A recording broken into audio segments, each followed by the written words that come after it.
Bem-vindos a uma jornada épica que transcende o tempo e o espaço.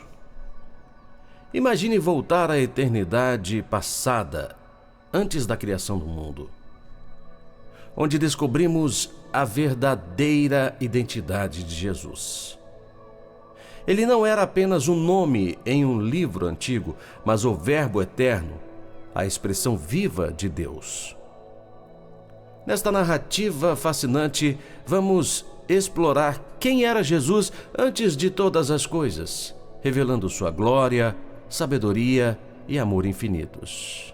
Prepare-se para ser transportado a um tempo de mistério e majestade divina, onde tudo começou. Antes da criação do mundo, Jesus existia em plena glória e comunhão com o Pai e o Espírito Santo. Ele não era apenas conhecido como Jesus, mas como o Verbo, ou Logos, uma expressão da mente e do coração de Deus. O Verbo estava com Deus e era Deus, como descrito em João 1:1. Esta união divina reflete a profundidade do mistério trinitário. No princípio, o Verbo não tinha forma humana. Ele estava no seio do Pai, uma presença pura e santa, envolta em luz inacessível. Ele compartilhava a mesma essência divina, imortal e infinita. Juntos, eles formavam um só Deus em três pessoas distintas, um mistério que transcende o entendimento humano. O Verbo era a fonte de toda a sabedoria, conhecimento e poder. Ele estava envolto na eterna adoração e amor que fluía entre as pessoas da Trindade. Este amor perfeito e ininterrupto é a essência da natureza de Deus. A glória de Deus era o ambiente natural do Verbo. Na eternidade passada, o Verbo conhecia e entendia todas as coisas.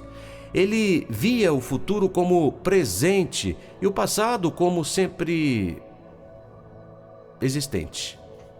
Sua sabedoria era incomensurável, sua compreensão ilimitada.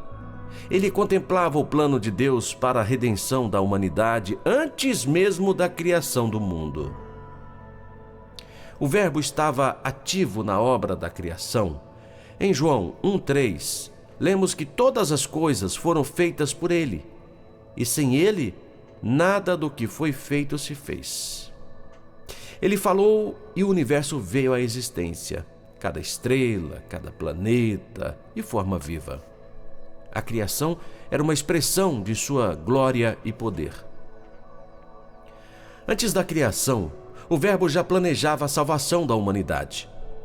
Em Efésios 1:4, Paulo nos diz que fomos escolhidos em Cristo antes da fundação do mundo. O plano de redenção estava em seu coração, pronto para ser revelado no tempo apropriado.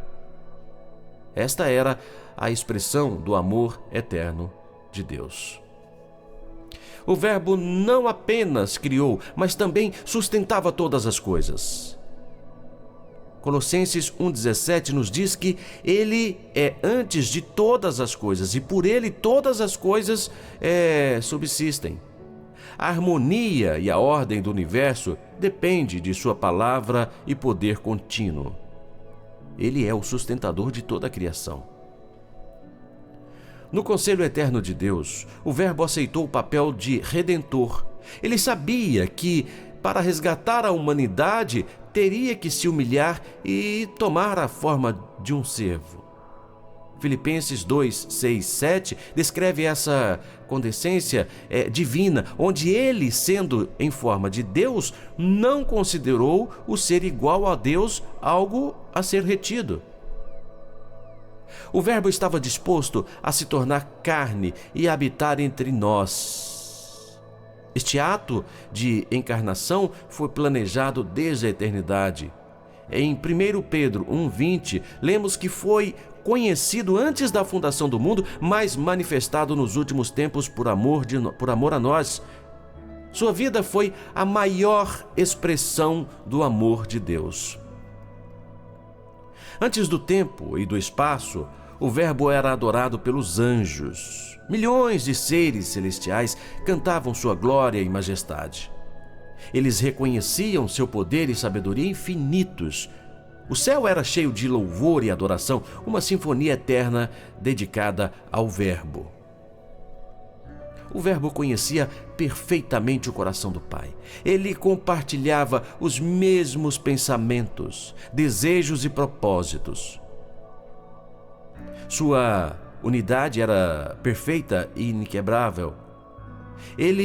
Este relacionamento divino era a base de toda a criação e redenção que se seguiria. O Verbo também era a luz verdadeira que ilumina a todos. Em João 1,9, lemos que a verdadeira luz que ilumina a todos os homens estava vindo ao mundo. Esta luz já brilhava na eternidade, pronta para revelar a verdade e dissipar as trevas do pecado. Antes da criação, o Verbo estava envolvido em planos divinos. Ele e o Pai delineavam a história da humanidade, sabendo que cada detalhe e decisão. Isaías 46:10 nos lembra que Deus declara o fim desde o princípio. O plano redentor foi restabelecido na eternidade. O Verbo era a expressão perfeita da vontade de Deus. Tudo o que ele fazia refletia o caráter e os desejos do Pai. Não havia separação ou divergência entre eles. Este alinhamento perfeito para a base de toda a criação e redenção é planejada. Essa foi a base. A santidade do Verbo era incomparável. Ele era puro, sem mancha ou pecado. Sua natureza divina era epítome da perfeição. Esta santidade seria crucial quando ele se tornasse o sacrifício perfeito para os pecados do mundo. O Verbo possuía a vida em si mesmo. João 5,26 afirma que, assim como o Pai tem a vida em si mesmo, assim também deu ao Filho ter a vida em si mesmo. Esta criação eterna estava pronta para ser compartilhada com a humanidade através da redenção. No seio da Trindade, o Verbo experimentava uma alegria indescritível. Esta alegria era completa e perfeita, um reflexo do amor e da comunhão eterna entre o Pai, o Filho e o Espírito Santo. Esta alegria seria oferecida à humanidade através da salvação. O Verbo estava acima de toda a criação, reinando supremo. Ele era o Rei dos Reis, o Senhor dos Senhores, mesmo antes de qualquer ser criado. Sua autoridade era absoluta e incontestável. Esta soberania seria manifestada plenamente na criação e na redenção. A sabedoria do Verbo era a base de toda a ordem e estrutura do universo. Provérbios 8, 22, 31 fala da sabedoria que estava com Deus no princípio, regozijando-se na presença dele e deleitando-se com os filhos dos homens.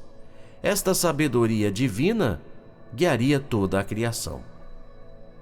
O Verbo era o fundamento de toda a verdade. Ele era a verdade personificada, a revelação perfeita de Deus. Esta verdade seria manifestada plenamente quando ele viesse ao mundo como Jesus Cristo, trazendo luz à vida para todos. Antes da criação, o Verbo era o mediador do novo pacto. Hebreus 9,15 nos diz que ele é o mediador de um novo pacto para que, intervindo a morte para a remissão das transgressões, os chamados recebam a promessa da herança eterna. Esse pacto foi planejado na eternidade. O Verbo estava preparado para ser o Cordeiro de Deus. Apocalipse 13:8 menciona o livro da vida do Cordeiro que foi morto desde a fundação do mundo. Este sacrifício foi decidido antes do tempo, mostrando o amor sacrificial de Deus. O Verbo era autor da vida eterna. João 17:3 declara que a vida eterna é conhecer a Deus e Jesus Cristo, a quem ele enviou. Esta vida eterna estava no coração do Verbo, pronto para ser dada a todos os que crerem nele. No conselho eterno, o Verbo via a queda da humanidade. Ele sabia das escolhas que Adão e Eva fariam e das consequências do pecado. Este conhecimento não mudou seu amor à sua disposição para redimir a criação caída. O Verbo era o arquiteto do plano de redenção. Ele elaborou cada detalhe, desde a promessa feita a Abraão até a cruz do Calvário. Cada evento foi planejado com precisão divina, mostrando a sabedoria e o amor de Deus. O Verbo estava ciente das dores e sofrimentos que enfrentaria. Ele sabia da traição, da crucificação e do peso dos pecados do mundo. Ainda assim, ele estava disposto a sofrer tudo isso por amor à humanidade. Antes da criação, o Verbo era a esperança de todas as nações.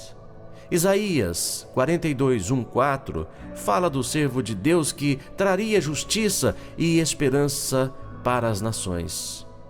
Esta esperança estava enraizada na natureza e no propósito eterno do Verbo. O Verbo estava destinado a esmagar a cabeça da serpente. Gênesis 3:15 profetiza que a semente da mulher esmagaria a cabeça da serpente. Esta vitória sobre o mal foi planejada na eternidade, garantindo a redenção da humanidade. O Verbo era a revelação completa de Deus. Colossenses 1:19 afirma que agradou ao Pai que toda a plenitude nele habitasse. Ele era a imagem de Deus invisível, a manifestação perfeita do caráter e da glória de Deus. Em resumo, antes da criação do mundo, Jesus, como o Verbo eterno, estava em perfeita comunhão com o Pai e o Espírito Santo. Ele planejou a criação e a redenção com sabedoria e amor infinitos. Sua encarnação e sacrifício foram decididos na eternidade, mostrando o profundo amor de Deus por nós.